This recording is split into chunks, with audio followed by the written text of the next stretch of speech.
سجده آفتاب. امام علی ابن الحسین ملقب به سجاد چهارمین امام شیعیان هستند. ایشان در روز 5 شعبان سال 38 هجری قمری چشم به جهان گشودند. ایشان در واقعه عاشورا حضور داشته و بیمار بودند. این بیماری مصلحتی الهی بود تا وظیفه جهاد از دوش ایشان برداشته شود و شیعه بعد از امام حسین علیه السلام بدون امام نماند. دوره 30 و چند ساله امامت ایشان از سخت‌ترین دوران امامت شیعه به حساب می آید. دوره امامت امام سجاد با حادثه‌ای عظیم آغاز شد: کربلا نه تنها برای شیعه که برای تمام جهان اسلام واقعی عظیم و تأثیرگذار بود. قتل و تعقیب و شکنجه در تمامی ادوار بوده، اما کشتن فرزند پیامبر و اسارت خانواده‌اش با آن اوضاع و احوال بالاترین شکل سختگیری از جانب حاکم وقت را نشان می‌داد.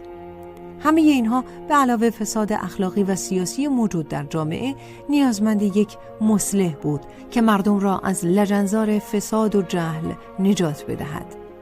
امام سجاد علیه السلام وارد عمل شد، اما نه اینکه علم قیام بردارد و مقابل دستگاه بنی امیه مقاومت کند.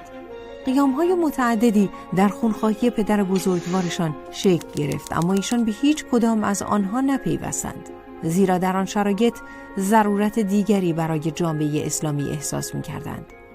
امام سجاد معارف الهی را در قالب دعا و نیایش به مردم ارائه کردند. صحیفه سجادیه یادگاری است که از ایشان به جای مانده است. در کتاب انسان 250 ساله می‌خوانیم بزرگترین نقش امام سجاد علیه السلام این است که تفکر اصیل اسلامی، یعنی توحید، نبوت، مقام معنوی انسان، ارتباط انسان با خدا و بقیه چیزها را تدوین کرده است و مهمترین نقش صحیفه سجادیه همین بود. شما صحیفه سجادیه را در نظر بگیرید، سپس اوضاع فکری اسلامی مردم آن دوران را هم در نظر بگیرید. خواهید دید اینها چقدر با هم فاصله دارد.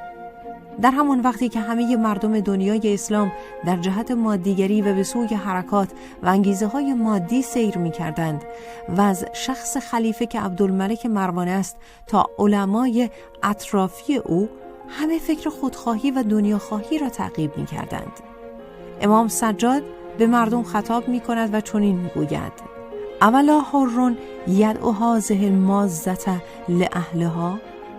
آیا آزاد مردی نیست که این پسمانده دهان سگ را برای اهلش بگذارد؟ از دیگر آثاری که از امام سجاد برای ما به یادگار مانده رساله حقوق، زیارت امین الله و دعای ابو حمزه سومالی است. اگرچه ایشان اقدام مسلحانه علیه حکومت وقت نداشتند، اما همین شیوه های ظریف تبلیغاتی ایشان نیز بعد از مدتی باعث نگرانی خلفای وقت قرار گرفت، تا جایی که ولید ابن عبدالملک به تحریک برادرش هشام امام را مسموم کرده و ایشان در 12 یا 25 محرم سال 95 هجری قمری در سن 57 سالگی به شهادت رسیدند. نقل شده است که فرزندش امام محمد باقر پس از غسل آن حضرت گریه سختی فرمود. بعضی اصحاب ایشان را دلداری می‌دادند که فرمود: هنگام غسل آثار غل جامعه را در بدن نازنین پدرم دیدم و به یاد مصائب آن حضرت هنگام اسارت افتادم.